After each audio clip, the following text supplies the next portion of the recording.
এই তো আমরা তেল ঢালে দিচ্ছি। তারপরে এই যে ডিমের জন্য পেঁয়াজ নিছি, মরিচ নিছি, আদা রসুন বাটা দিলাম, লবণ দিলাম।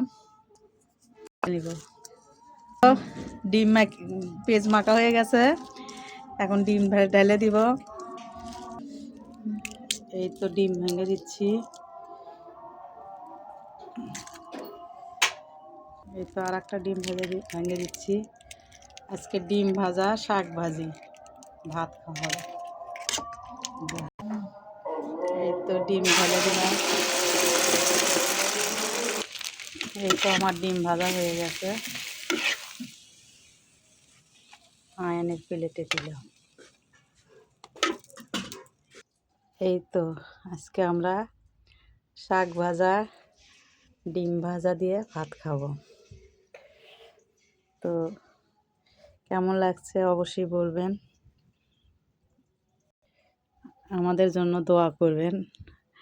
আমরা জানি না কি ভিডিও ছাড়ি, কখনো ব্লগ করিনি। তো অবশ্যই কমেন্ট করে জানাবেন যে কিভাবে কি করতে হয়।